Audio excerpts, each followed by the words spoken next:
सभी को नमस्ते। ओम का उच्चारण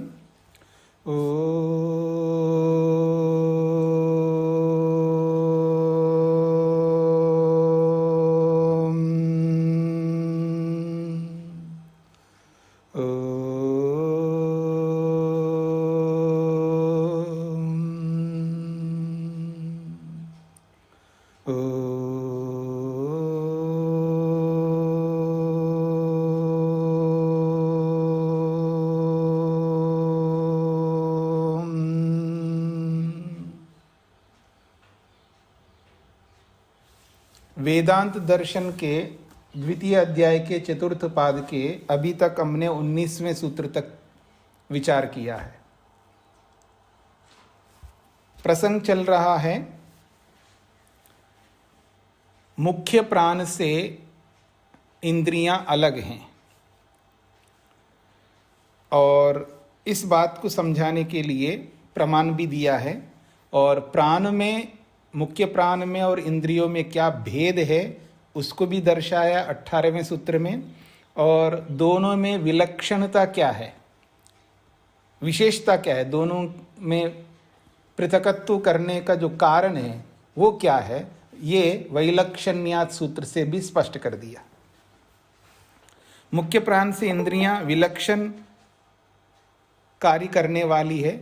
मुख्य प्राण का कार्य अलग है और इंद्रियों का कार्य अलग है, यही उनकी विलक्षणता है। इंद्रियां जो है अपने अपने विषयों को ग्रहण कराती हैं, पर प्राण जो है इंद्रियों के जैसे विषयों का ग्रहण इंद्रियां कराती हैं, ऐसे प्राण वो काम नहीं करता। वो क्या करता है, शरीर को धारण करने का काम करता है, इंद्रियों को शक्ति देने का काम करता है। तो प्राण के अपने विलक्षण कार्य है और इंद्रियों के अपने विलक्षण कार्य है।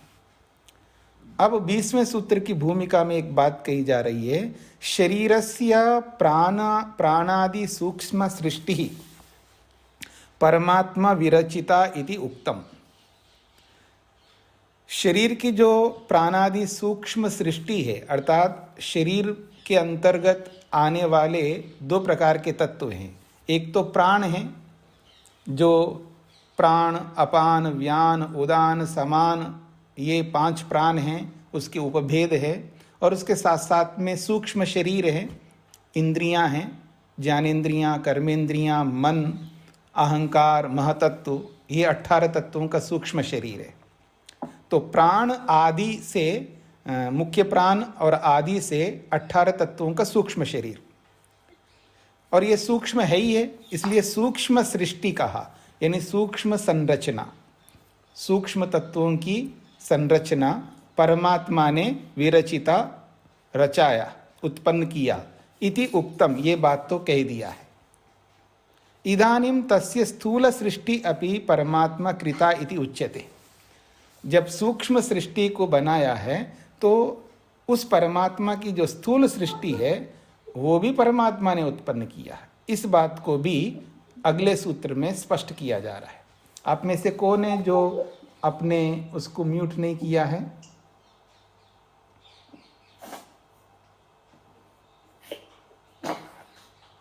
जी, तो अब स्थूल सृष्टि के बारे में बताया जा रहा है 20वें सूत्र में। संज्ञा मूर्ति क्लिप्तिस्तु त्रिवृत कुर्वत उपदेशात्।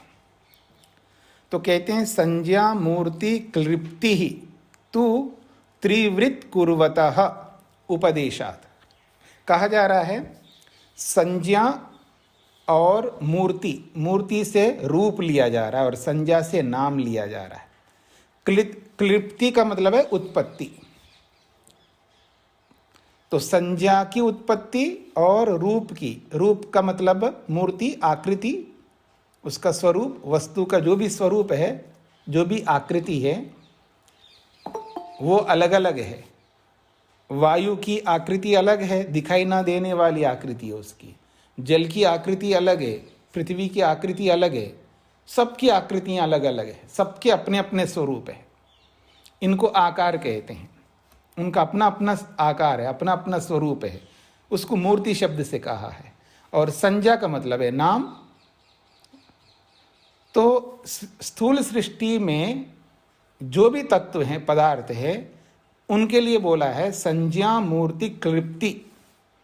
क्लिप्ति का मतलब उत्पत्ति, तो नामों की उत्पत्ति और उनके स्वरूपों की उत्पत्ति तो कैसे हुआ है?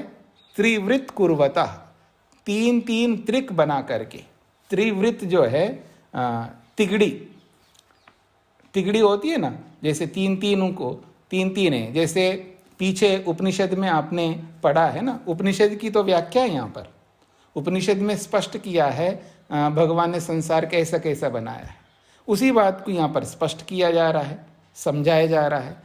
तो त्रिवृत जो शब्द है उपनिषद में आया है, छांदोग्य उपनिषद में, वो एक बहुत बड़ा लंबा प्रसंग आया था, तीन तीन चीज़ों को उसमें बताया था, और आध्यात्मिक दृष्टि से भी बताया था, भौतिक दृष्टि से भी बताया था। उसमें तीन तत्व, मुख्य तत्व हैं जो इस सृष्टि को बनाने के लिए। पंचमहाभूतों में तीन तत्व है ना, एक है वायु, एक है अग्नि, और एक है, नहीं वायु भी नहीं है, वायु अग्नि नहीं, अग्नि जल और पृथ्वी, ये मुख्य तत्व है। वायु भी दिखती नहीं है और आकाश भी दिखता नहीं है यद्यपि वो भी है, लेकिन जो दिखने वाले हैं उनको सामने रखा है उन्होंने। तो अग्नि, जल और पृथ्वी, पृथ्वी को अन्न शब्द से बोला है। तो अग्नि, जल और अन्न, अन्न यानी पृथ्वी, इन तीनों तत्वों को सामने रखा है। इसको तिगड़ी कहते हैं हिंदी में, और संस्कृत में कहते हैं त्रिवृत, तीनों की तिगड़ी है। तो त्रिवृत तीनों तत्वों को लिया है, त्रिवृत कुर्वता, तीन तीन बनाते हुए, तीन तीन तिगड़ी बनाते हुए परमात्मा ने समस्त सृष्टि को उत्पन्न किया है, स्थूल हो या सूक्ष्म हो। ये बात उपदेशात, शास्त्र में ऐसा ही उपदेश किया है। तो संज्ञा मूर्ति क्लिप्ति, तू तो का मतलब तो भगवान ने नाम और रूप की उत्पत्ति त्रिवृत कुर्वता, तीन तीन तिगड़ियों के माध्यम से उत्पन्न किया है। ये बात उपदेशात, शास्त्र में उपदेश होने से, श्रुति में उपदेश होने से पता लगता है। अब आगे बढ़ते हैं। अपि अर्थे तु, ये जो तू सूत्र में आया है, ये अपि को कहने के लिए, अर्थात भी इस अर्थ को, हिंदी में तो हम भी कहते हैं और संस्कृत में अपि। और ये जो भी जो बोला जाता है, पहले कुछ और कहा है, उसके बाद भी। तो पहले सूक्ष्म सृष्टि की बात कही है, अब स्थूल सृष्टि भी उत्पन्न होती है, तो इस भी अर्थ को कहने के लिए तू शब्द आया है। या ही संज्ञा कृप्ति मूर्ति कृप्तिश्च, जो ये संज्ञा का निर्माण, संज्ञा का नामकरण और मूर्ति क्लिप्ति और उसका स्वरूप, उसका आकार, उसकी आकृति की क्लिप्ति यानी उत्पत्ति, स अपि त्रिवृत कुर्वता, इस उत्पत्ति को भी, स्त्रीलिंग में है क्लिप्ति, तो इसलिए सा जो है ये सर्वनाम दिया है। तो सा अपि, वो क्लिप्ति भी, वो उत्पत्ति भी, त्रिवृत कुर्वता, तीन तीन तिगड़ी के माध्यम से, परमात्मना एव कृतिम मंतव्या, कृति ही मंतव्या, तो परमात्मा की ही वो कृति है ऐसा मानना चाहिए, अर्थात परमात्मा की उत्पत्ति है, परमात्मा ने ही निर्माण किया है, तीन तीन को लेकर के परमात्मा ने ही नाम और उसका रूप, उसकी आकृति बनाया है, ऐसा समझना चाहिए। न जीवात्मना, जीवात्मा ने नहीं बनाया। अर्थात कोई सोचे इसको पृथ्वी कहते हैं, इसको चंद्रमा कहते हैं, इसको सूर्य कहते हैं, इसको नक्षत्र कहते हैं और इसको वायु कहते हैं, मनुष्यों ने रखा होगा, क्या पता है। तो कहते हैं न जीवात्मना, जीवात्मा ने ना नाम रखे हैं और ना बनाया, बनाना तो हो ही नहीं सकता, और जब बनाने वाले ने बनाया है तो नाम क्यों नहीं रखेगा वो। कोई कंपनी कोई वस्तु बनाती है, कोई प्रोडक्ट बना के देती है तो नाम भी तो रखती है वो, और भगवान ने बनाया और नाम ना रखे, ऐसे कैसे हो सकता है। तो इसलिए कह रहे हैं न जीवात्मना, जीवात्माओं ने ना बनाया है, नहीं बनाया ये तो समझ में आता है, लेकिन नाम रखा होगा ऐसा कोई आदमी सोच सकता है, लेकिन नाम भी जीवात्मा नहीं रख सकता। छांदोग्य श्रुतौ खलु तेजो अब अन्ना नामना त्रिवृत्तम परमात्म कृतिम उक्त्वा पठ्यते। छांदोग्य श्रुति में, छांदोग्य उपनिषद में खलु निश्चित रूप से तेजा अप और अन्न नामना, अन्न अन्नाना अन्नानाम ऐसा लिखा है। तेजो अब अन्नानाम अर्थात तेज अग्नि, अब का मतलब अप, अप और पकार और बकार एक ही चीज है। अब का मतलब होता है पानी और अन्नानाम अन्न अर्थात पृथ्वी। तो ये बहुवचन है क्योंकि तेज अब अन्नानाम, तो अग्नि जल और अन्न रूपी पृथ्वी को लेकर के त्रिवृत्वम, तीन प्रकार की तिगड़ी के रूप में परमात्मा कृतिम उक्त्वा, परमात्मा के द्वारा बनाई हुई कृति है, निर्मिति है, इस बात को उक्त्वा कह करके पठ्यते, आगे पढ़ता है शास्त्रकार। सा इयम देवता ऐक्षत हंता अहम इमा तिस्रो देवता अनेन जीवेन आत्मना अनुप्रविश्य नाम रूपे व्याकरवाणी इति। तो तीन की तिगड़ी बना करके सब चीजें बना दिए परमात्मा ने, अर्थात सूर्य, चंद्र, नक्षत्र, नदी, नाले, जो कुछ भी है, वृक्ष, वनस्पति, सब कुछ तैयार बना दिया। और इतना ही नहीं, कुत्ते, गधे, घोड़े सब बनाए, पशु पक्षी सब कुछ बना दिया। और अंत में बारी आई है मनुष्य की। तो कहते हैं सायम देवता ऐक्षता, वह ये जो देवता रूपी परमात्मा ने ऐक्षता, ईक्षण किया, विचार किया। हंता, अरे अब तो सब कुछ हो गया, अब तो मानव को उतारना चाहिए, मेन आदमी को उतारते हैं अब। तो हंता, अब आश्चर्य की बात है, अब हमें क्या करना है। अहम इमा तीसरा देवता, मैं इमा तीसरा देवता, इन तीन देवताओं को, अग्नि, जल और अन्न रूपी पृथ्वी को, ये सूक्ष्म तत्व हैं, पंचमहाभूत है लेकिन दिखते नहीं है, इन तीनों देवताओं को लेकर के अनेन जीवेन आत्मना, इस जीवात्मा के द्वारा अनुप्रविश्य, इस शरीर में प्रवेश करके, मतलब शरीर बना दूं और इस शरीर में प्रविष्ट होकर के नाम रूपे व्याकरवाणी, नाम और रूप आकृति व्याकरवाणी बना देता हूं। मैं इस पिंड में प्रवेश करता हूं और इस पिंड में प्रवेश करके इसका नाम भी रखूंगा और इसकी आकृति बना दूंगा। ऐसा सोच करके फिर वो परमात्मा आगे की प्रक्रिया करता है, अर्थात पिंड बनाता है और पिंड बना करके उसका नाम रख देता है, ये मनुष्य है, ऐसा नाम रख देता है। तासाम त्रिवृत्तम त्रिवृत्तम एकेकाम करवानीति, तासाम त्रिवृत्तम त्रिवृत्तम, उन देवताओं को लेकर के, अर्थात अग्नि, जल और अन्न रूपी उन तीनों देवताओं को लेकर के, तासाम, उन तीनों को लेकर के, त्रिवृतम त्रिवृतम, तीन तीन तिगड़ी, एक एक की तीन तीन तिगड़ी करवानी बनाऊंगा। ऐसा वहाँ छांदोग्य उपनिषद में आया था। अत्र खलु नाम व्याकरणम संज्ञा क्लिप्ति रूप व्याकरणम मूर्ति क्लिप्ति। यहाँ जो संज्ञा क्लिप्ति जो बोला है सूत्र में, इसका मतलब क्या है? नाम व्याकरणम, नाम रखना। संज्ञा क्लिप्ति का मतलब है नाम व्याकरणम, नाम रखना, वस्तुओं का नाम रखना है, तो इसको संज्ञा क्लिप्ति शब्द से बोला है। और मूर्ति क्लिप्ति जो बोला है सूत्र में, उसका अर्थ है रूप व्याकरणम, उसका रूप, उसकी आकृति, उसका शेप, ये बनाना है, ये इसका अर्थ है। ते उभे अपि, वो दोनों भी जीवात्मना सह अनुप्रविश्य, वो दोनों जीवात्मा के साथ साथ प्रविष्ट होकर के शरीरे परमात्मा एव करोति, शरीर में परमात्मा ही उन सब का निर्माण करता है, जिसको जो जो बनाना है। यदा ही गर्भे जीवात्मा प्रविशति, जब गर्भ में जीवात्मा प्रविष्ट होता है, तदेव परमात्मनोपि तद अनुप्रवेश प्रवेशेन अवश्यम भवितव्यम, जब जीवात्मा गर्भ में प्रविष्ट होता है तब परमात्मा को भी वहाँ पर होना ही चाहिए। तो पहले, क्योंकि परमात्मा तो सर्वव्यापक है, तो वहाँ तो होना ही चाहिए। तो इसको अलंकारिक दृष्टि से बोला जा रहा है, परमात्मा को भी उसके साथ साथ, जीवात्मा के साथ साथ उसको भी वहाँ प्रवेश करना ही चाहिए।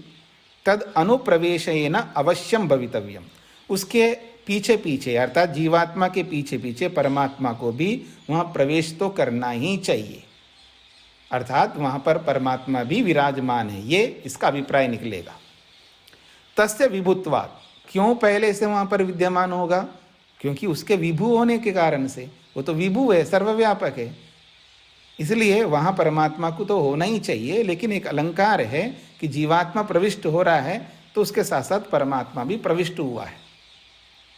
इसका मतलब है पहले से वह विद्यमान है, जीवात्मा आ गया है, अब उसका नाम रखना है, ये मनुष्य इसको बना तो रहा हूँ, इसको स्त्री नाम दूँ या पुरुष नाम दूँ, यानी पुरुष बनाऊँ स्त्री बनाऊँ, ये तो सोचेगा ना वहाँ पर शरीर के अंदर रहते हुए। जीवात्मा तो पहुँच गया, अब शरीर को किस रूप में बनाऊँ, स्त्री के रूप में बनाऊँ या पुरुष के रूप में बनाऊँ? तो ये उसकी संज्ञा देना है, स्त्री संज्ञा, पुरुष संज्ञा, या ऐसे ही कर्म है तो नपुंसक संज्ञा, तो ये सब देना है, नाम रखना है। फिर उसकी आकृति बनानी है, गोरा बनाऊँ, काला बनाऊँ, नाक कैसे रखूँ, इसकी आंखें कैसे रखूँ, ये सब अपने कर्म जुड़ते हैं वहाँ पर। ऐसे आँख, ऐसा नाक, ऐसा उसके दांत, हर चीज़ उसके कर्मों के अनुसार वो बनते जाएंगे वहाँ पर। तो ये कहा जा रहा है कि ते उभे अपि जीवात्मना सह अनुप्रविश्य, वो दोनों जीवात्मा के साथ साथ प्रविष्ट हो गए एक प्रकार से, अर्थात रूप के रूप में और आकृति के रूप में, अपने नाम के रूप में, आकृति के रूप में, वो भी नाम और आकृति वो भी जीवात्मा के साथ साथ वहाँ पर विराजमान है। यदा ही गर्भे जीवात्मा प्रविशति तदेव परमात्मनोपि तद अनुप्रवेशेन अवश्यम भवितव्यम तस्य विभुत्वात्। तदानीम, उस स्थिति में शरीर अंग निर्माणम परमात्मा जीवार्थम करोति, शरीर के अंगों का निर्माण जो है परमात्मा जो है करता है जीवात्मा के लिए, कि इसके शरीर के अंग ऐसे ऐसे होने चाहिए, जैसे भी होना चाहिए उसके कर्मों के अनुसार। न जीवात्मा तत्कर्ता अस्ति, वहाँ जीवात्मा वो माँ रूपी जीवात्मा है, वो उसको बनाती नहीं है। न जीवात्मा तत्कर्ता अस्ति, उस शरीर के निर्माण में माता रूपी जो जीवात्मा वहाँ पर है वो नहीं बनाती है।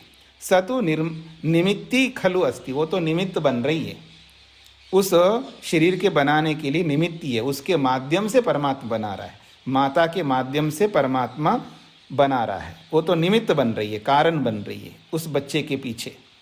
तन निमित्तम ही करोति परमात्मा तस्य भोग साधनाय, तन निमित्तम, उस दूसरे जो आत्मा है उसको निमित्त बना करके, उसको कारण बना करके ही बनाता है, तो उसको भी फल देना है, माँ को भी तो फल देना है ना, माँ को भी एक फल है।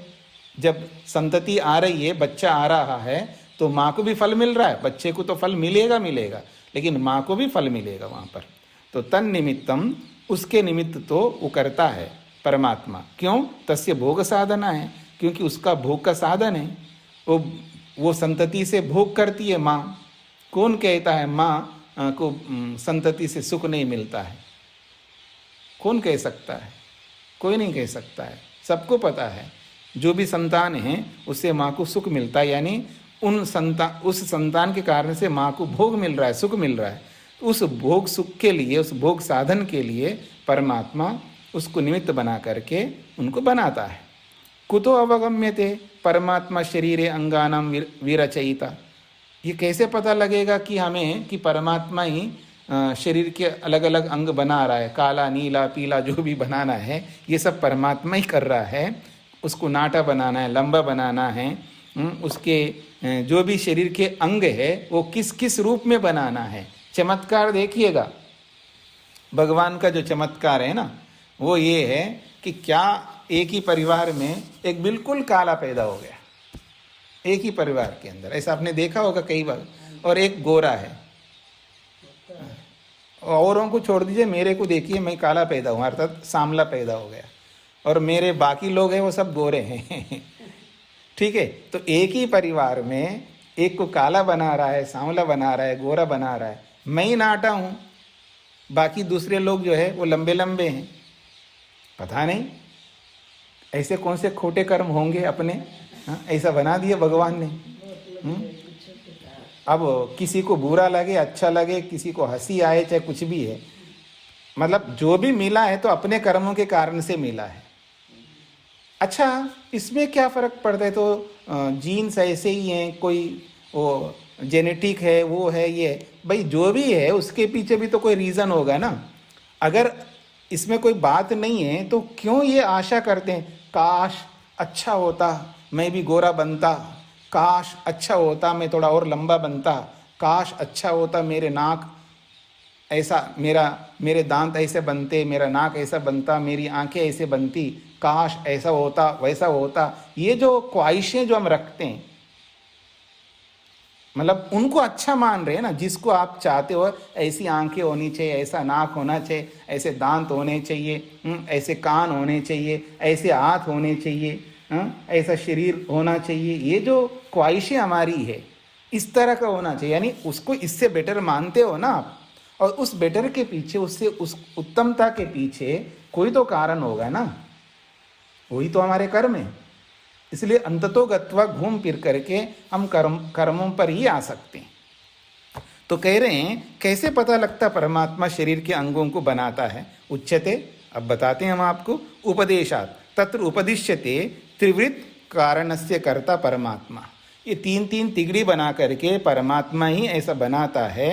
स एव च शरीरांगानाम अपि, और जैसे बाहर की सृष्टि में तिगड़ी बना करके बहुत सारी चीज़ें बनाया है परमात्मा ने बाह्य सृष्टि में, तो जब बाह्य सृष्टि में उन सब पदार्थों को भगवान ने बनाया है तो उसको देख करके ये नहीं समझ में आया हमको शरीर के अंगों को भी भगवान ने बनाया है। बिल्कुल आएगा ना, क्योंकि बाहर की चीज़ों को भी तो आदमी नहीं बनाता हुआ दिखते हमको। कोई भी वृक्ष की पत्ते, उसकी डालियाँ, उसके कलर, उस पत्तों में भी किस तरह के पत्ते हैं, नाना प्रकार के। जब आप लोग जंगलों में जाकर के, अब जाने की भी ज़रूरत नहीं है, नेशनल ज्योग्राफी वो ये बहुत सारे चैनल आ रहे हैं, उसमें देख लो क्या सृष्टि की विचित्रता होती है। चाहे प्राणियों की विचित्रता देखो और स्थानों की विचित्रता देखिएगा, पूरी दुनिया की तरह तरह का। अब तो कहीं जाने, वैसे भी कोविड चल रहा है जी, कहीं जाने की ज़रूरत नहीं, वेकेशन लेना है टीवी के सामने बैठ जाओ, घूम जाओ, पूरी दुनिया देख लो अगर समय हो तो। और उससे अच्छा वेकेशन लेना हो, शास्त्रों को अपने सामने धर दो और बस शास्त्र पढ़ते जाओ, पारायण करते जाओ, वेदों का पारायण करो। पारायण का मतलब यज्ञ की बात नहीं कह रहा हूँ, वेदों को पढ़ना। याद रखना, कहीं भी शास्त्र में वेद पारायण यज्ञ के नाम से कहीं पर वर्णन नहीं है। मेरी बातों को सुन लेना, समझ लेना।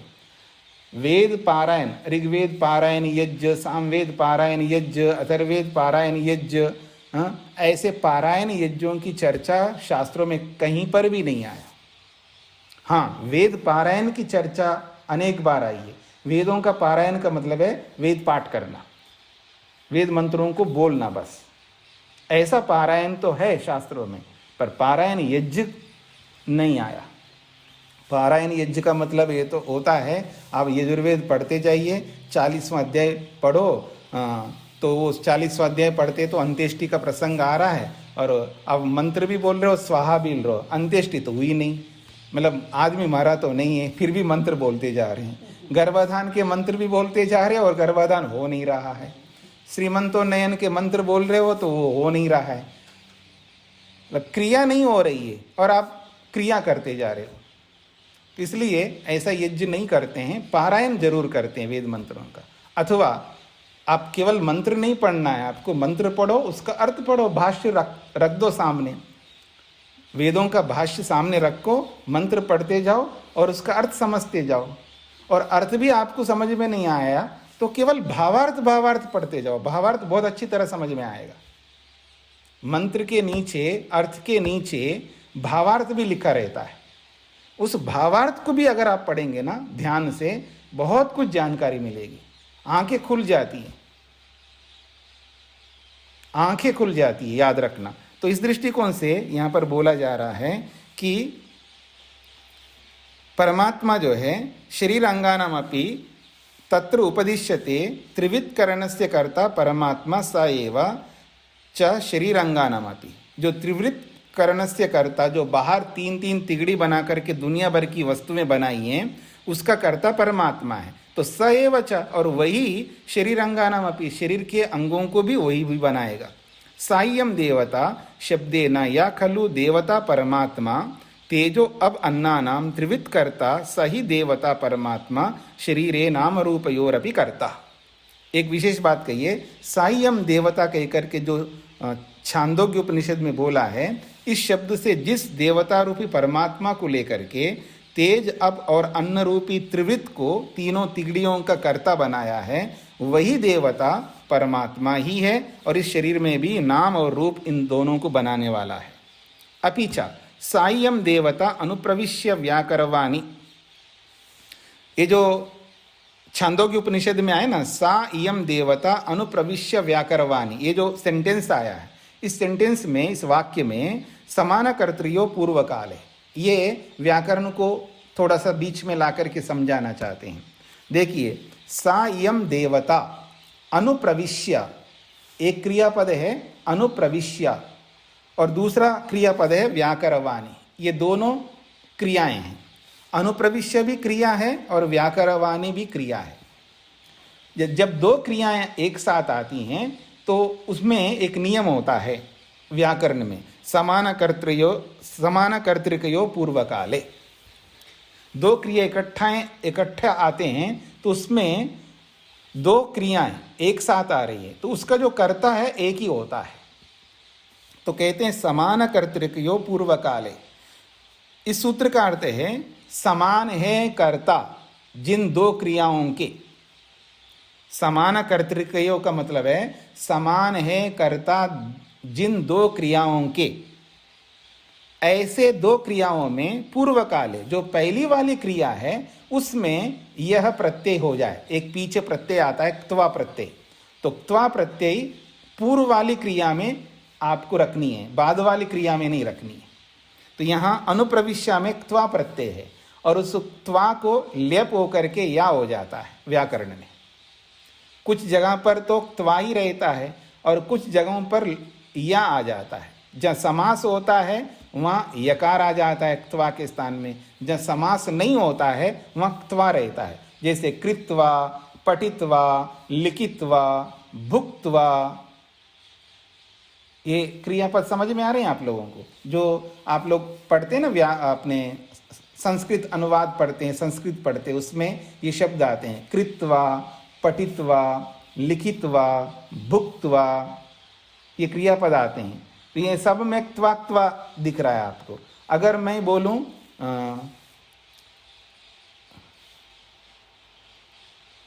जैसे कृत्वा है, कृत्वा है, अब कृत्वा में प्रा जोड़ दूं तो प्रकृत्वा नहीं बनेगा, प्रकृत्या बनेगा। त्वा को या हो जाता है तो प्रकृत्वा नहीं होकर के प्रकृत्या यकार आ जाता है। तो क्योंकि प्रा और क्री ये दो जुड़ रहे हैं, समास हो रहा है यहाँ पर।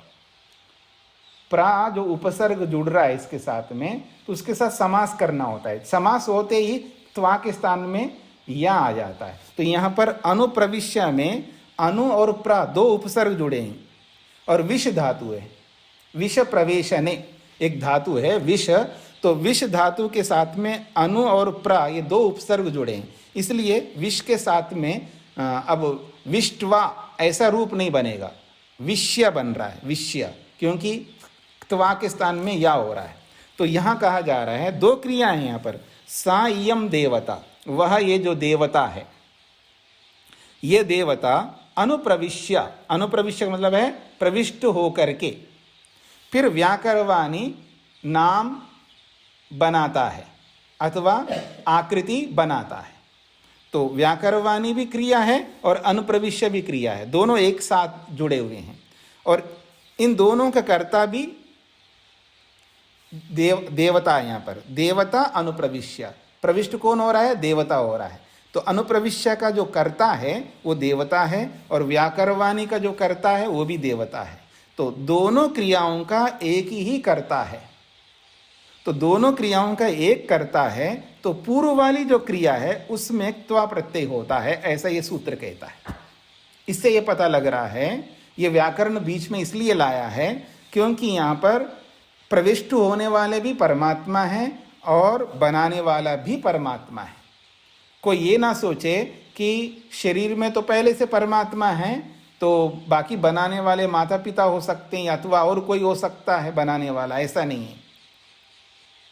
यानी प्रविष्ट होने वाला भी परमात्मा है और उनका नाम और उनकी आकृतियां बनाने वाला भी परमात्मा है। इस बात को समझाने के लिए सूत्र व्याकरण का दिया है। पता नहीं आप लोगों को कितना समझ में आया। अगर नहीं समझ में आया तो छोड़ दो, बस इतना समझ लेना, दो क्रियाएं आती हैं, उससे पहले जो कर्ता होता है, जैसे मैं आपको लौकिक उदाहरण देता हूं, ये तो शास्त्रीय उदाहरण है। मैं बोलूं, आपका किसी का नाम लेता हूं, अनिल जी है, अनिलः अनिलः अनिलः भुक्त्वा व्रजति। इसका अर्थ है अनिल जी खा करके जाते हैं। पहले खाते हैं, उसके बाद जाते हैं, ऑफिस जाते हैं अथवा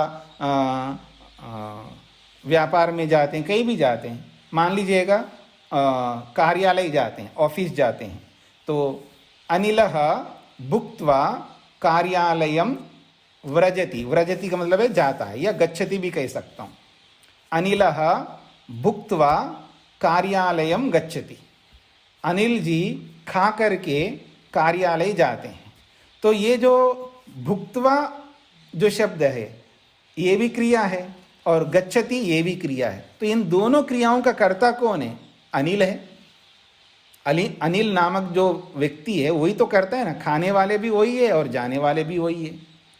तो ऐसे यहाँ पर भी सायम देवता अनुप्रविश्य व्याकरवाणी। तो अनुप्रविश्य का मतलब प्रविष्ट हो करके, और करवाणी का मतलब है बनाता है। उसमें प्रविष्ट भी होता है और निर्माण भी करता है। तो प्रविष्ट होने वाला भी वही है और निर्माण करने वाला भी वही है। तो शरीर के अंदर परमात्मा ही प्रविष्ट हुआ है और वो ही शरीर का निर्माण, शरीर के अंगों का निर्माण करता है। कोई और करता हो ऐसा नहीं है, इसका ये अभिप्राय है। इस बात को समझाने के लिए ये सारी बातें हैं। तो कहते हैं इति प्रामाण्यात, ये व्याकरण का प्रमाण भी ये बताता है कि दोनों का कर्ता एक ही है। इति प्रामाण्यात अपि उभयत्र कर्ता समान। इस प्रमाण से ये भी पता लगता है उभयत्र दोनों में, अर्थात प्रविष्ट होने में और बनाने में दोनों का कर्ता समान एक ही है। तथा च अन्यत्रापि नाम रूपयो विधाता परमात्मा ही उपदिश्यते। केवल इस छांदोग्य उपनिषद में ही कहा जाता हो ऐसा नहीं है। तथा च अन्यत्रापि, और प्रमाणों में भी ये बोला जाता है कि नाम रूपयो विधाता, नाम और आकृति को बनाने वाला, विधाता बनाने वाला परमात्मा ही है, ऐसा उपदेश किया जाता है। जैसे कि आकाशो वै नाम रूपयोर निर्वहिता, एक दूसरा प्रमाण दिया है, आकाशो वै नाम रूपयोर निर्वहिता। आकाश जो है नाम और आकृति को बनाने वाला है। आपको समझ में आ जाना चाहिए इस वाक्य से, आकाश जो है नाम और आकृति को बनाने वाला है। किसको समझ में नहीं आए जी इस वाक्य से? अभी आपकी परीक्षा हो रही वेदांत की, अब पकड़ में आ जाएगा आप कितना पढ़ते हैं वेदांत। आकाशः, आकाश जो है वही निश्चित रूप से नाम रूपयो, नाम और आकृति का निर्वहिता बनाने वाला है। तो यहाँ पर आकाश नाम और रूप को उत्पन्न करता है, ये वाक्य कहता है। इस वाक्य का अर्थ सबको समझ में आया है? या जिसको समझ में नहीं आया वो हाथ खड़ा करेंगे। रूप जी को समझ में नहीं आया और बाकी लोग डर रहे हैं, हाथ खड़ा करेंगे तो ना खड़ा करेंगे तो भी दिक्कत, खड़ा करेंगे तो भी दिक्कत। वेद प्रिया जी को नहीं समझ में आया, शेखर जी को समझ में नहीं आया, और योगेश जी, अब एक एक को देख के सब खड़ा कर रहे हैं। ठीक है, मतलब स्वयं को देख करके काम नहीं करते, दूसरों को देख करके काम करते कई बार लोग। चलिए कोई बात नहीं है। आकाश ने नाम और रूप को बनाया और आप लोगों को समझ में नहीं आया। अब ये हाथ खड़ा करिए, अपने अपने हाथ को बंद कर लीजिएगा। ये वाक्य किन को समझ में आया वो हाथ खड़ा करेंगे।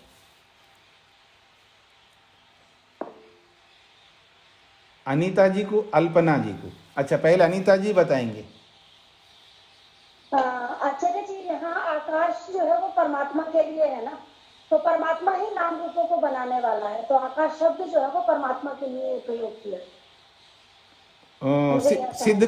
सिद्ध करो, आकाश परमात्मा का नाम है, सिद्ध करो। क्योंकि जहाँ भी हम एग्जाम्पल देते हैं आकाश का, तो परमात्मा के उसको दिखने के लिए हम बहुत जगह आकाश शब्द जो है वो परमात्मा का नाम के लिए ही प्रयोग करते हैं। आपने जी ठीक है, आपने ठीक उत्तर दिया है, थोड़ा सा बचा हुआ है वो आपको बताना है। तो चलिए मैं पूछता हूँ, प्रमिला जी बताइए। सर्वव्यापक, आकाश भी सर्वव्यापक, परमात्मा सर्वव्यापक। नहीं, आप वो तो ठीक है, उत्तर तो अनीता जी ने दे दिया है, उस उत्तर में बचा क्या था वो बताना था। चलिए अल्पना जी बताएंगी।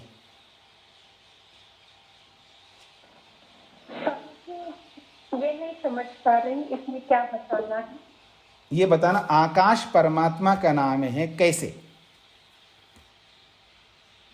उसका उत्तर भी दिया कि आकाश जो है जैसे वो सर्वव्यापक है, वो सबके नाम और रूप को रखने वाला है। ऊपर सूत्र में भी इस तरह से कहा है कि संज्ञा और मूर्ति इस दोनों की उत्पत्ति करने वाला परमात्मा है। तो उससे जब तुलना करेंगे तो यहाँ पर भी वही कहा है कि नाम और रूप का विधान करने वाला आकाश। ठीक है, आप तुलनात्मक जी आपने बताया, ठीक है, लेकिन उत्तर नहीं आया। पुष्पलता जी बताना चाह रही है, बताइए। ईश्वर व्यापक है, इसी तरह से उसको भी व्यापक मान के ईश्वर की संज्ञा दी गई है। ठीक है, अभी आप लोग नहीं बता पा रहे, मैं बता देता हूँ, देखिएगा।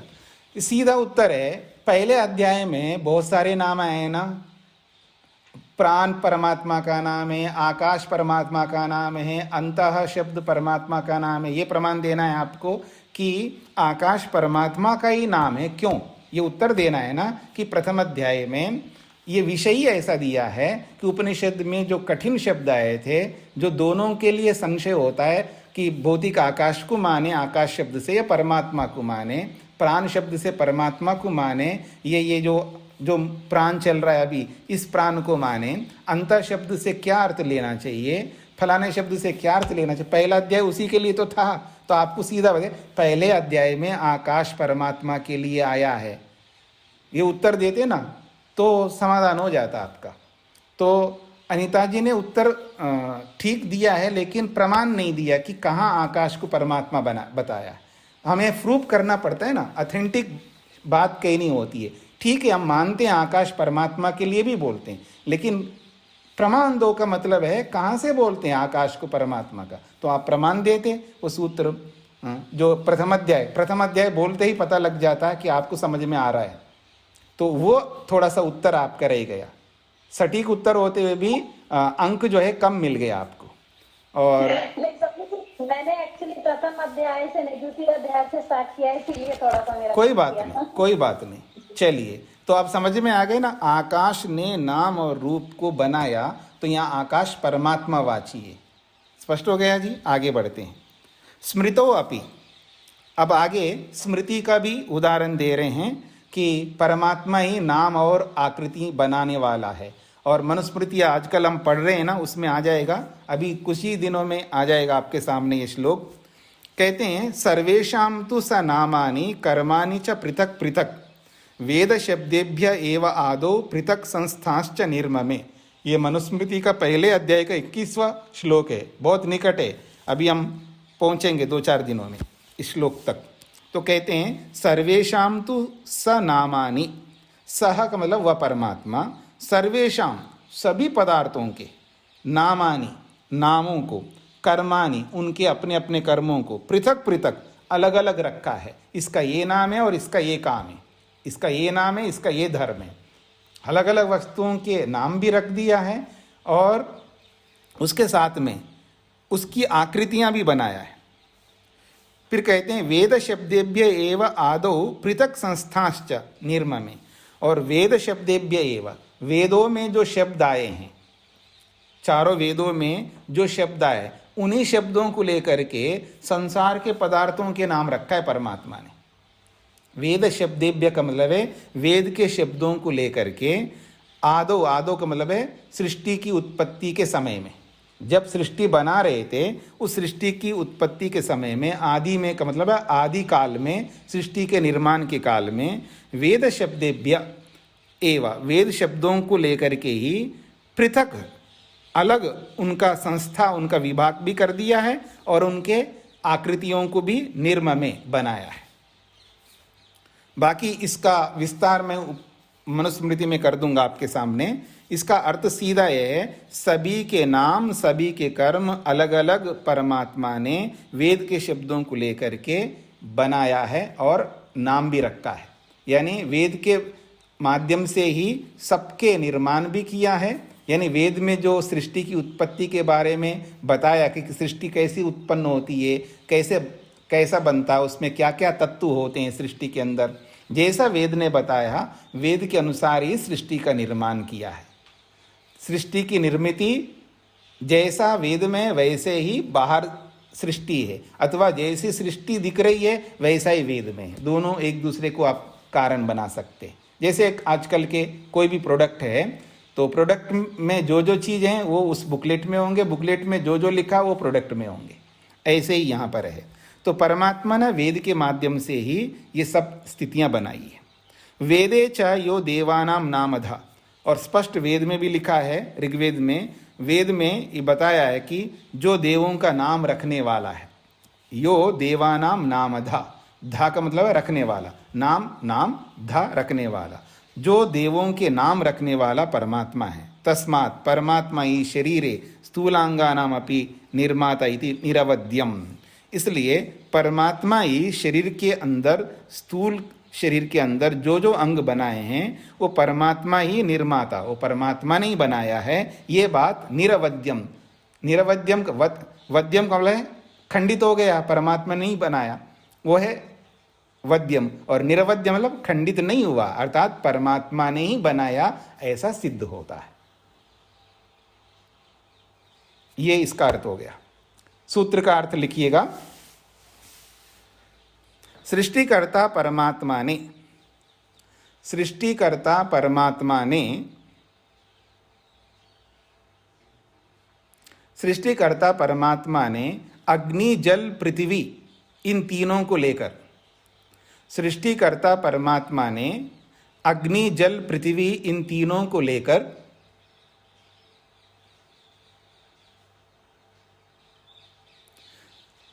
सृष्टिकर्ता परमात्मा ने अग्नि जल पृथ्वी इन तीनों को लेकर जगत के वस्तुओं के नाम, जगत के वस्तुओं के नाम, जगत के वस्तुओं के नाम और रूप अर्थात आकृतियां, जगत के वस्तुओं के नाम और रूप अर्थात आकृतियां बनाई हैं।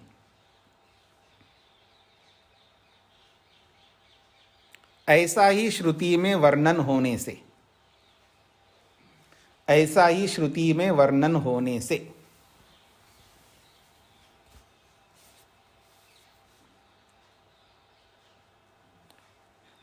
सृष्टिकर्ता परमात्मा ने अग्नि जल पृथ्वी इन तीनों को लेकर जगत के वस्तुओं के नाम और रूप अर्थात आकृतियां बनाई हैं, ऐसा ही श्रुति में वर्णन होने से। आगे बढ़ते हैं। ता तेजो अब अन्न रूपा अग्नि जल भूमि रूपा तीसरो बही त्रिवृत भूता देवता। कहते हैं ता, वे जो तीन देवता हैं ना, तेज अप और अन्न रूप अर्थात अग्नि जल भूमि रूपी तीन देवता हैं। ये सब बही बाहर की देवता हैं। तीसरा बही त्रिवृत भूता देवता, बाहर बाह्य सृष्टि में रहने वाले तीन देवता हैं। इमा तीसरो देवता, यही तीनों देवता पुरुषम प्राप्य, देखिए पुरुषम प्राप्य, शरीर को, पुरुष शरीर को प्राप्त होकर के, प्राप्या में लेप है वहाँ, यहाँ प्रा और अप धातु ऐसे समझ लीजिएगा, प्राप्य। अगर प्रा को हटा देंगे तो त्वा, त्वा आता, त्वा, और यहाँ समास होने के कारण से त्वा के स्थान में या हो गया, तो प्राप्य, पुरुष को प्राप्त हो करके। त्रिविध त्रिविध एक एका भवति, वही तीनों देवता पुरुष को प्राप्त होकर के तिगड़ी के रूप में, एक एक तिगड़ी के रूप में बन जाता है। अर्थात अग्नि से 3 चीजें बनेंगी और जल से 3 चीजें बनेंगी, ऐसे ही पृथ्वी से 3 चीजें बनेंगी, एक एक के 3-3 चीजें बनते जाएंगे। जो छांदोग्य उपनिषद में बताया था उसी प्रक्रिया में, जैसे भौतिक सृष्टि में एक एक से 3-3 बन जाते हैं, और ऐसे ही शरीर के अंदर भी एक एक से 3-3 चीज बन जाती हैं। इत्थम त्रिवृत्वम पुनः कथम गच्छति इति उच्यते। इस प्रकार से ये जो तिगड़ी है, ये तिगड़ी से एक एक से 3-3 कैसे बनते हैं, इस बात को उच्यते बताया जा रहा है। सूत्र है मांसादि भौमम यथा शब्दम इतरयोश्च। मांसादि भौमम यथा शब्दम इतरयोश्च। तो सूत्र को बाद में समझते हैं, भाष्य को देखेंगे। शरीरे यद मांसादि त्रिवृत्वम तद भौमम अर्थात भूमे अन्नस्य इति। शरीर में जो मांस दिखता है हमको, शरीर के अंदर मांस भी है, और आदि से मांस है, रस है, रक्त है, ऐसे बहुत कुछ है शरीर के अंदर। तो मांस आदि शरीर में जो दिखते हैं वो त्रिवृत्वम, वो 3-3 तिगड़ी के माध्यम से बने हुए हैं, और ये सब जो बने हुए हैं भौमम अर्थात भूमे अन्नस्य इति, ये भूमि रूपी अन्न से बने हुए हैं।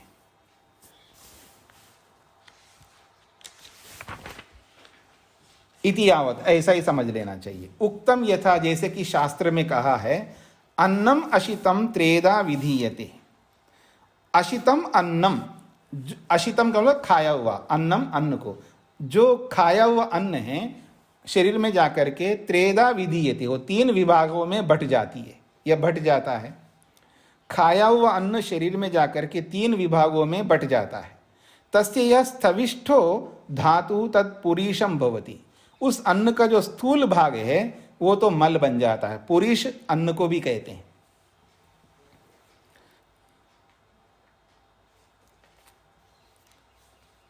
अभी हम निरुक्त पढ़ रहे थे, वहाँ पुरीश शब्द जो है दूसरे अर्थ में आया है, इसलिए मैंने यहाँ पर बोला है, तो पुरीश शब्द यहाँ पर मल के लिया है।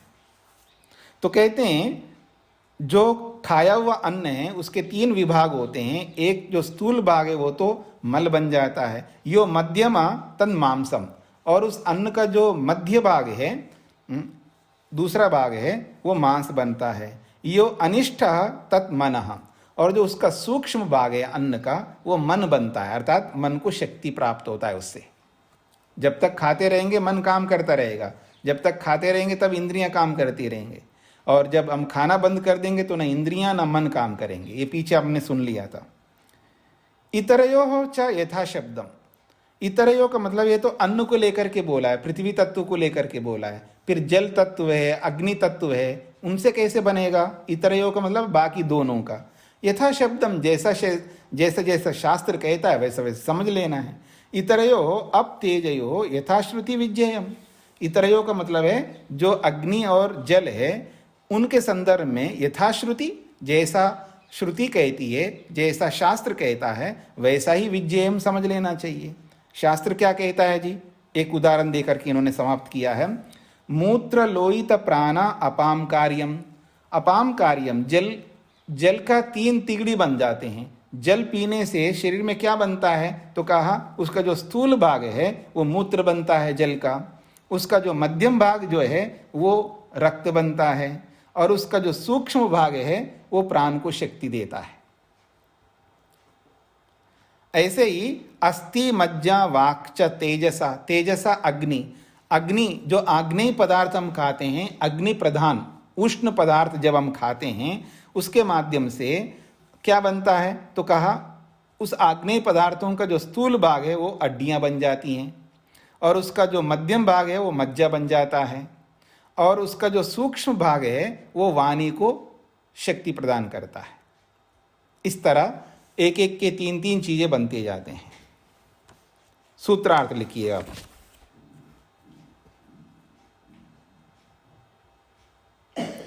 शरीर के जो मांस आदि धातुएं हैं, शरीर के जो मांस आदि धातुएं हैं, मांस आदि सूत्र में पढ़ा है ना, तो आदि से मांस, मज्जा, रक्त आदि जितने भी है, तो शरीर के जो मांस आदि धातुएं हैं, शरीर के जो मांस आदि धातुएं हैं भूमिस्थ अन्न से बनती हैं। भूमिस्थ अन्न से बनती है। भूमिस्थ अन्न से मतलब है जो हम अन्न खाते पीते हैं ना, उस अन्न से बनते हैं। भूमिस्थ अन्न से बनती हैं। और बाकी जल व अग्नि के विषय में, और बाकी जल व अग्नि के विषय में, और बाकी जल व अग्नि के विषय में जैसे श्रुति में कहे हुए वचनों के अनुसार, और बाकी जल व अग्नि के विषय में जैसे श्रुति में कहे हुए, जैसे श्रुति में कहे हुए वचनों के अनुसार समझना चाहिए। और बाकी जल व अग्नि के विषय में जैसे श्रुति में कहे हुए वचनों के अनुसार समझना चाहिए। पूरा सूत्र का अर्थ एक बार दोहराता हूं। शरीर के जो मांस आदि धातुएं हैं भूमिस्थ अन्न से बनती हैं, और बाकी जल व अग्नि के विषय में जैसे श्रुति में कहे हुए वचनों के अनुसार समझना चाहिए। मतलब जैसी श्रुति कह रही है वैसे समझ लेना चाहिए। एक का उदाहरण हमने बता दिया, बाकी श्रुति को देख करके समझ लेना, ये इसका अभिप्राय है। इस चौथे पाद का अंतिम सूत्र। स्वामी जी सूक्ष्म से जो अग्नि से जो सूक्ष्म से क्या पदार्थ बनता है? सूक्ष्म से वाणी को शक्ति मिलती है। जी जी जी, जो तेजस्वी पदार्थ खाते हैं ना, गर्म पदार्थ जब हम खाते हैं तो वाणी को शक्ति मिल रही होती है, और हम वो गर्म चीज नहीं खाएंगे तो वाणी को उतनी शक्ति नहीं मिलती है। और कई लोगों को ये समझ में नहीं आता है कि ये गर्म होता है जी मैं नहीं खाता, ये इसका तासीर ठंडा है जी मैं नहीं खाता, इसका तासीर ऐसा है जी मैं नहीं खाता। अरे आप नहीं खाओगे तो फिर शरीर कैसे ठीक रहेगा? इस दिमाग से निकाल दो ये गर्म होता है ठंडा होता है। ये जो मेंटलिटी बनाया जाता है ना, मानसिकता से बहुत हानि होती है, याद रखना। शरीर को सारे तत्व चाहिए। अब गर्म होते तो क्यों कैसे खाएंगे? अरे कम खाओ ना। शरीर को चाहिए सारे तत्व चाहिए शरीर को, सभी न्यूट्रिशंस चाहिए शरीर को। किसी को गर्म मान करके नहीं छोड़ा जा सकता, किसी को ठंडा मान करके नहीं छोड़ा जा सकता है। और सभी में रहता है गर्मी, जिसको आप गरम मानते हो ना, कैलोरीज सभी में होते हैं। जिसमें ज़्यादा कैलोरीज होते हैं उसको गरम मानते हैं, जिसमें कम कैलोरीज होते हैं उसको ठंडा मानते हैं। बस इतनी सी बात है। तो उसको मात्रा कम ज़्यादा करो। घर में पैसा कम होता है तो उसको कम खर्च करते हो, ज़्यादा होता तो ज़्यादा खर्च करते हो। घर चलाना आपको आता है तो खाना भी आना चाहिए आप लोगों को। चलिए आगे बढ़ते हैं जी। तो वैशेष्यात्तु तद्वादस्तद्वाद, अंतिम सूत्र है जी। वैशेष्यात्तु तद्वादस्तद्वादः। अब वैशेष्य क्या है, तद्वाद क्या है, इसको भाष्य से आपको समझना है। तद्वादस्तद्वाद इति द्विरुक्ति अध्याय समाप्ति सूचका। तद्वादा एक शब्द है, फिर उसी को दोहरा है तद्वादः। दो बार क्यों बोला है जी? तो कहते हैं तद्वादा तद्वादा इति, ऐसा दो बार, द्विरुक्ति दो बार बोलना इसलिए हमने किया है अध्याय समाप्ति सूचका। दोबारा बोलने का अर्थ है अध्याय समाप्त हो रहा है, इसको बताने के लिए उसको दोहराया है। बाकी एक ही शब्द है तद्वादा। वैशेष्यात्तु तद्वाद। बस इतना ही सूत्र है।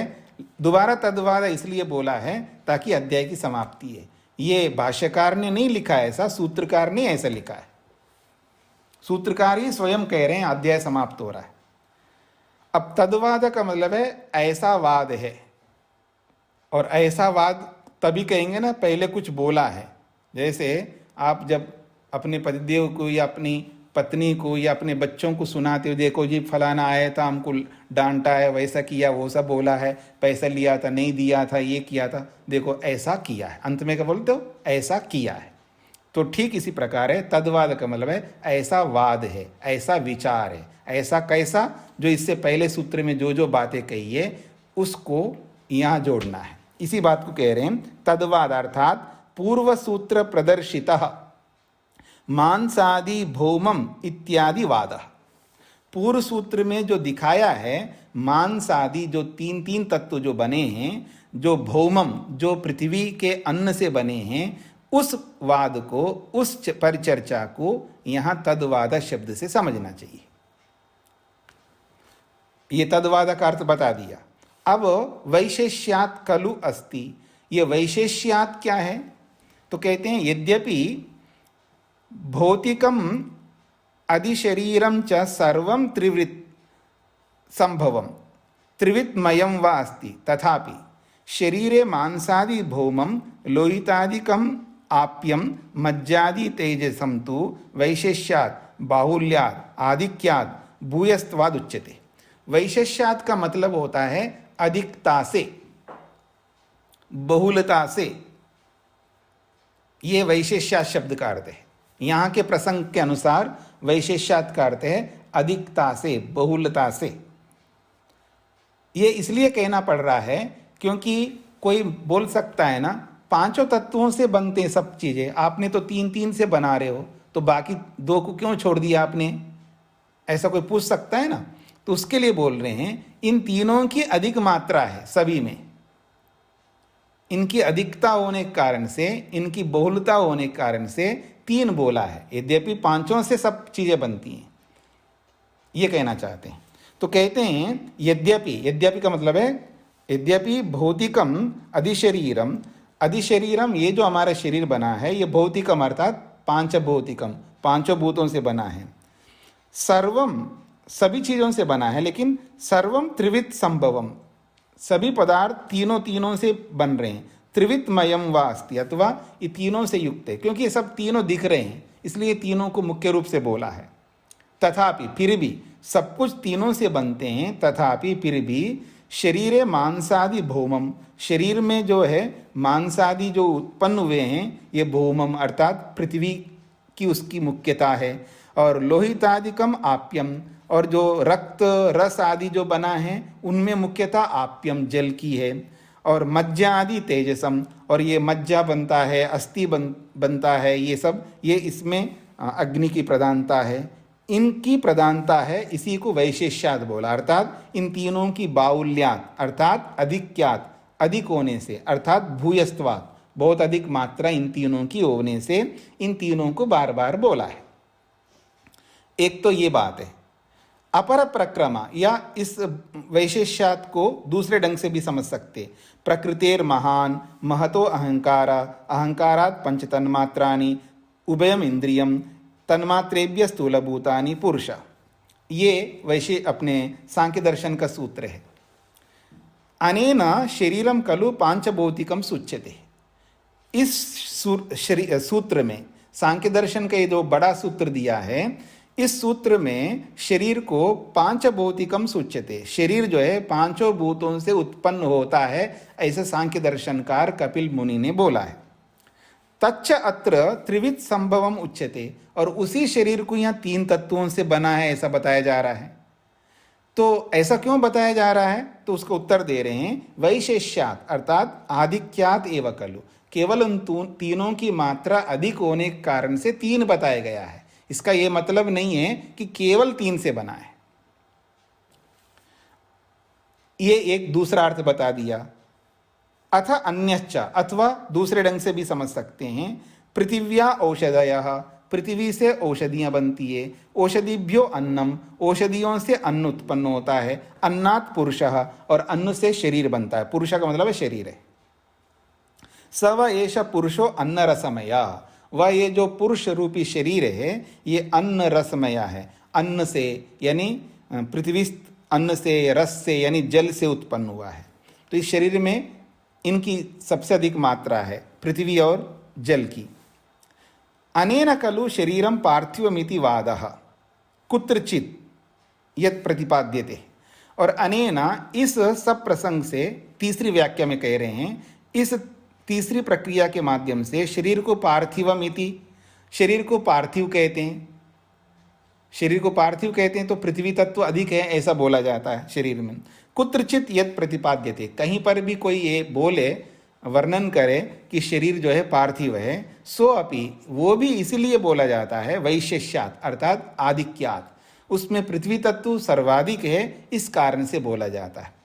पृथ्वी भागस्य प्राचुर्याद इत्यूयम, पृथ्वी का भाग ही उसमें शरीर में सबसे अधिक मात्रा है ऐसा समझना चाहिए। यहाँ पृथ्वी से जो हमें दिखने वाली पृथ्वी नहीं समझना है। दिखने वाली पृथ्वी को अगर कोई कहेंगे तो आज के विज्ञान से बिल्कुल खंडित कर देगा कोई भी, क्योंकि आज का विज्ञान तो ये कहता है जो दिखने वाला पानी अधिक है इस शरीर में। न तो दिखने वाले पानी को लेना है, न दिखने वाली धरती को लेना है। पंचमहाभूत न दिखने वाले हैं, इन जो दिखने वालों के वो कारण है, उनकी बात कही रही है यहाँ पर, ऐसा समझना चाहिए। तो वैशेष्यात्तु तद्वादा सूत्र का अर्थ लिखिएगा। यह जो शरीर है, यह जो शरीर है वह पांचों भूतों से निर्मित है। यह जो शरीर है वह पांचों भूतों से निर्मित है। यह जो शरीर है वह पांचों भूतों से निर्मित है।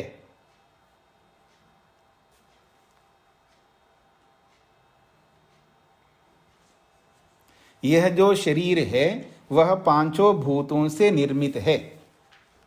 फिर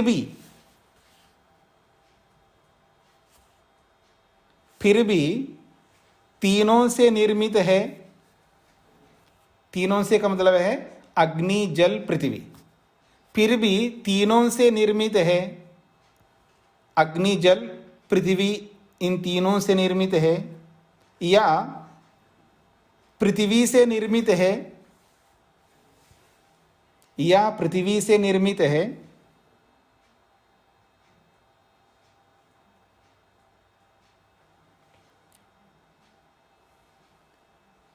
इसलिए कहा जाता है, इसलिए कहा जाता है उन तीनों की अधिक मात्रा होने से। इसलिए कहा जाता है उन तीनों की अधिक मात्रा होने से।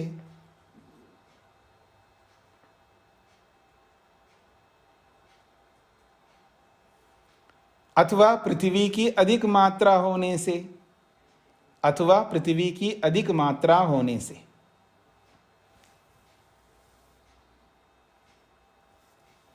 अथवा पृथ्वी की अधिक मात्रा होने से।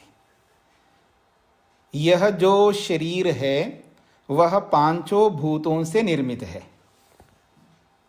यह जो शरीर है वह पांचों भूतों से निर्मित है। फिर भी तीनों से निर्मित है, या एक पृथ्वी से निर्मित है।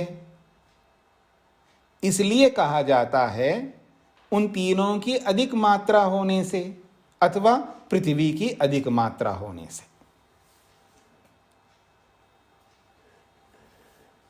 यह सूत्रार्थ हो गया जी आपका। ओम